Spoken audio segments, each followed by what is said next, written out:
Ladies and gentlemen, this is your captain speaking.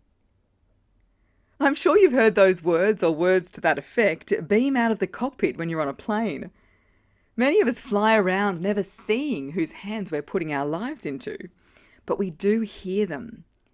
And now you're going to hear from an amazing airline pilot, Rosy Helbig. She explains how voice is critical for safety, important for gaining trust. And are people still shocked to hear a female voice from the cockpit? Stay tuned to find out. I'm Sally Prosser, and you're listening to That Voice podcast. No matter who you are or what you do, your voice matters. And unless you've sworn a lifetime vow of silence, this is the podcast for you. In this episode, I'm upping my game. Upping it sky high above the clouds to something like 35,000 feet. So stay with me and my bad airline puns, because I'm taking voice to new heights. I'm so excited to have a chat with a fabulous Airbus pilot. Her name is First Officer Rosina Helbig, and she's been flying for major Australian airlines for more than a decade. She's currently flying the A320s based out of Adelaide with Jetstar. And it's no surprise why I wanted Rosie in particular on That Voice podcast. Not only can she fly planes, she's a champion for women in aviation, helps mentor young female pilots, and her Instagram is pretty stunning. You know how you snap those great shots on the tarmac or out the window in the air? Well, imagine what Rosie sees from the flight deck. It is gorgeous. Rosie, I'm so thrilled to chat with you. Welcome aboard That Voice podcast. Sally, thank you so much for that wonderful introduction and for inviting me aboard your show. Very first podcast, very exciting. It is, thank you. So my first question is, could you do your job if you lost your voice? That's a very good question, and quite simply, the answer is no. As a pilot, communication is absolutely essential. So we work in a team environment and we liaise with a lot of stakeholders to get the flight safely from A to B. So it's absolutely essential that I can communicate using my voice.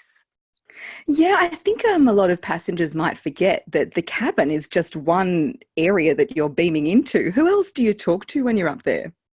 Yes, the cockpit is really, it's become a bit of a secret world since all of these security changes. So aside from air traffic control, I do liaise, of course, with my captain and the cabin crew. We liaise with ground crew, our company on the ground to get allocated bays, to request any specific special requirements for people with wheelchairs. And we can also speak to our operations department when we're airborne, engineering, and also MedLink if we have any medical questions whilst we're airborne. So pretty busy up there, a lot busier than we'd probably appreciate back in the cabin. Yes, I think a lot of people might perceive that during cruise it can be a bit quiet and we might sit back and eat our dinner, but there's always something to be done. Yeah. And one thing I've always wondered, is there a bit of a script? Is there something that the company says you have to announce over the speaker, or is it free range? We have a little bit of flexibility and we do like to make our PAs somewhat personable. We do have to mention the seatbelt policy, and you will hear this on every flight that you're on around Australia and probably the whole world, that once the seatbelt sign has been switched off, that you're in your seats, so please keep your seatbelts comfortably fastened just in case there's any unexpected turbulence. Aside from that, it's a bit of a general guide. So I like to speak about where we're going, so the time we get to our destination, if we're on time, what the weather is at our destination, and also what type of flight we can expect. So if there's any turbulence along the way or anything like that. And do you like to have a bit of fun with it? Like, I know sometimes, especially when flights are delayed, it's kind of nice when the pilot acknowledges that kind of thing. Do you do that? We try not to, I think the term is skylarking. We, as pilots, do have to stay professional and somewhat serious. It is not easy making a delay PA, but that's something that with experience becomes a little bit more easy. Yeah, and do you enjoy doing it? I do enjoy making PAs, and I put that down to me enjoying my job and enjoying flying. And I just want to share that with all of our passengers. Sometimes I think I'm really just a bit of a tourist, and I love looking out the window and looking at a beautiful country and how it changes over the seasons. Yeah, because there's times when pilots will say, okay, if you're on the left and you look out the left side, we've got a beautiful view coming into wherever city it is. Do you do that kind of thing? Yes, I do. If I'm familiar with the destination and we know exactly how we'll be approaching that airport and what we'll see out of any particular side, if there's something of significance, I do like to mention what our passengers can expect to see.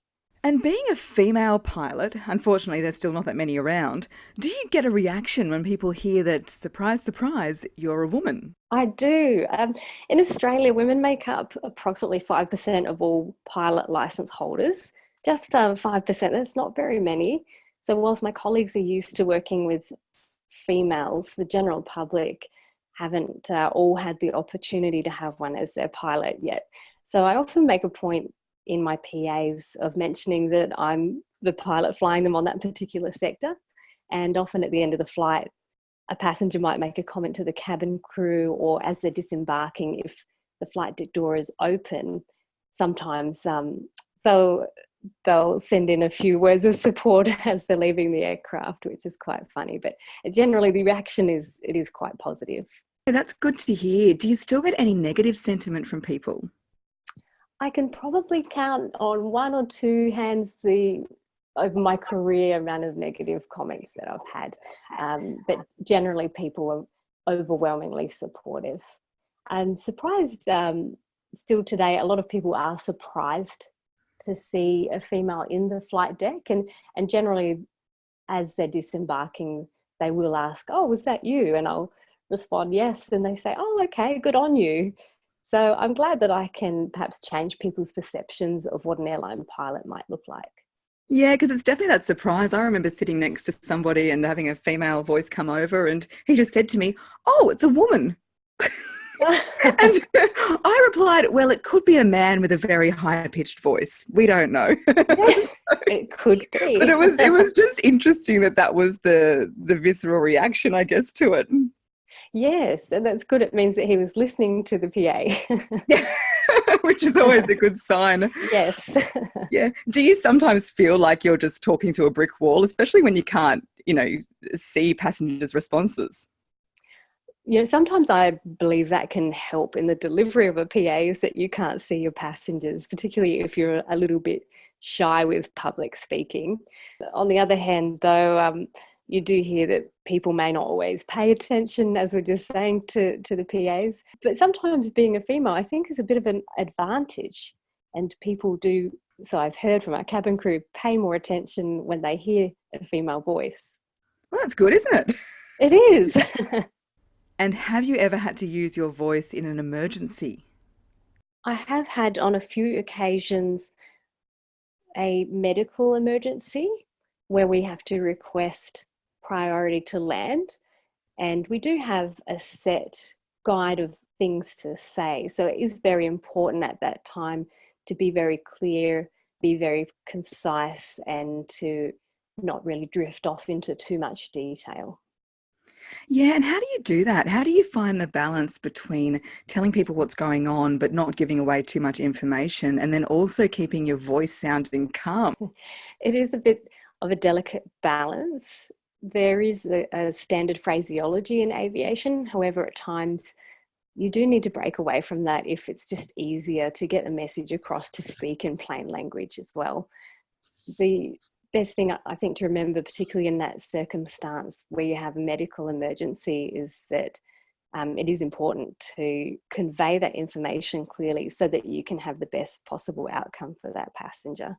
Yeah, and with all this pressure on your voice, I'm interested to know, have you ever had any voice training? No, I haven't. I'm not sure if that's something that other airlines provide, but that's certainly something to consider in the future, actually, because I can definitely see the advantage from a passenger point of view of having someone that's had some voice training.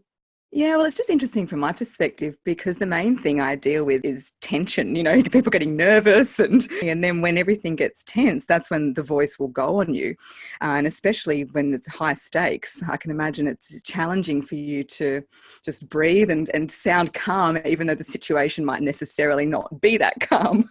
Right, that's interesting. I think pilots are very well trained with, their flying and radio procedures. But in terms of communicating with the passengers, that's probably something that can get a little bit lost amongst it all. Yeah, and I was interested to read that pilots have a bit of a special language, and please correct me if I'm wrong, but I've read here that the autopilot is called George. Right. Is that, maybe that's just something in the US? I found it in an That's a good article. one. Maybe it is something that's used more casually in the US. I haven't come across that term in my flying career yet, though, but I like it. Maybe that's something that I could use at work and see if that rubs off. Maybe we can just say Georgina. Yes, I prefer that. I was also, reading that you don't say just letters like B because that can sound like D or E or G, but you Yes, use Bravo, Delta, Echo. Is that yes. something that comes easily to you? Like, were you taught that before you started flying? Because I can imagine in the early days it'd be a bit tricky knowing what letters, what word. It can be. So, what you're referring to there is the phonetic alphabet, which is used in aviation, probably some other industries too. And like you said, it's just to avoid confusion. Like you said, B can sound like D. And I learned that very early on in my training. I was stretching my brain back to think about when that was, but very early days of training.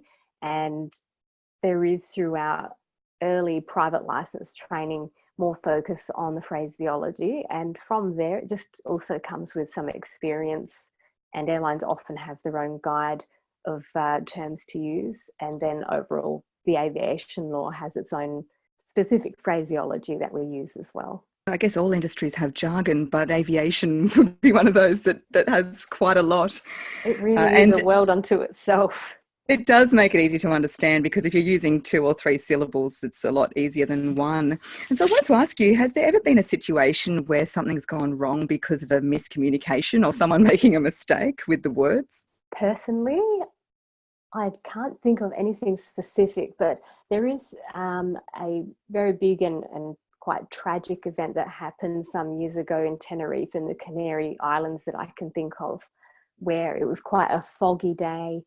There was an aircraft crossing a runway and another aircraft that was waiting to take off. They were given some instructions and the word takeoff was used, but they weren't actually cleared for takeoff.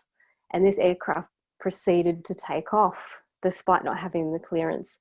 And unfortunately, just as they got airborne, they collided with that other aircraft on the ground.